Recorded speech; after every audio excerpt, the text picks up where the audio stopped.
À quoi bon continuer?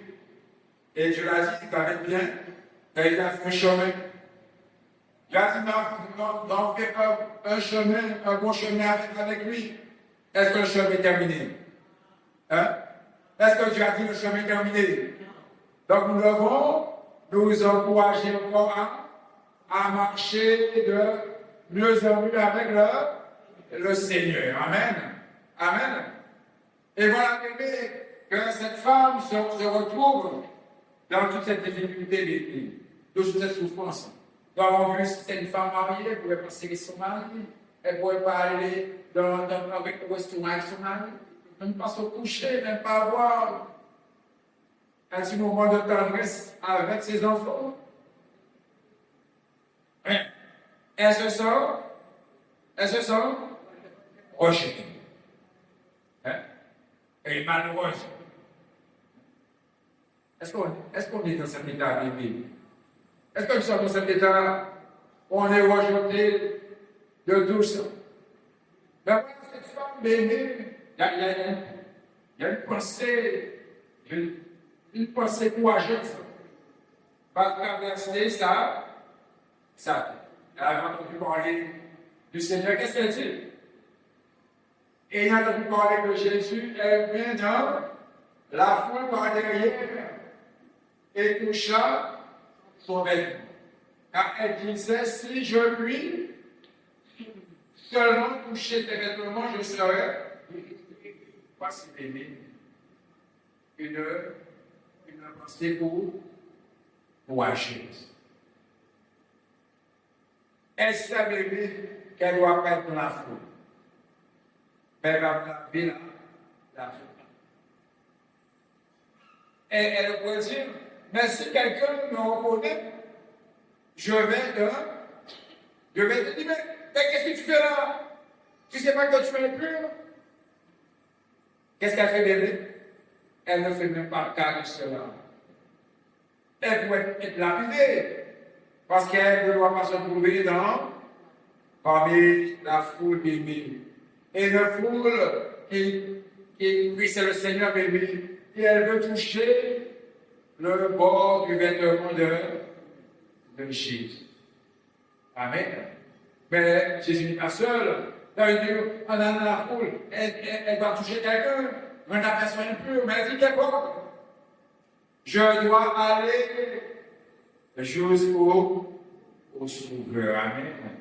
Quelle opportunité biblique glorieuse de savoir que nous avons le Seigneur Jésus.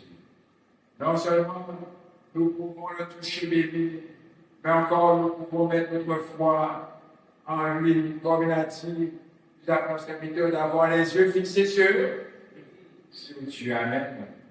Comme nous aussi, vous aussi, nous devons avoir les yeux fixés sur le Seigneur Jésus. Amen. Amen.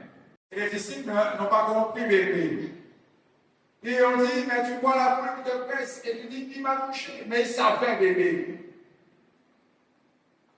Lorsque nous avons la foi audacieuse, bébé, il se passe quelque chose. Amen. Il se passe toujours quelque chose, bébé. Amen. Amen. Lorsque nous sentons peur le Seigneur, il se passe toujours quelque chose. Amen. Amen. La dernière fois, j'ai eu le témoignage d'une sœur qui témoignait que Dieu l'avait guéri. C'est ça, tumeur au cerveau, c'est ça? Tumeur au cerveau, bébé. Dieu l'a guéri, bébé. Il y a une sœur, bébé, qui voulait avoir un enfant. Et elle avait fait une pile à l'époque où le sida était vraiment. Ne savait pas comment faire. Et elle a eu une transfusion sanguine et elle a eu le sida. Et elle est mariée. Et elle veut avoir un enfant. Et elle va voir le Dieu dit voilà, je veux avoir un enfant avec mon mari. Et nous avons peur que cet enfant foi infectée. Et l'homme de Dieu dit, bah, ne crains point. Parole de Dieu. Cet enfant ne voit pas la maladie. Et il a eu un enfant bébé. Les médecins me disaient non. Mais elle a dit la foi de la parole de Dieu. Et Dieu, le secteur de Dieu m'a dit, c'est ce que Dieu m'a dit. Et elle a eu cet enfant bébé. Et cet enfant n'a jamais eu le sida. Nous délivrer, Amen, nous affranchir au nom de Jésus. Amen. Jésus va dire au verset 4, mais Jésus lui dit, ma fille, ta foi t'a sauvée, va en paix et sois guérie de ton mal. Amen. Amen.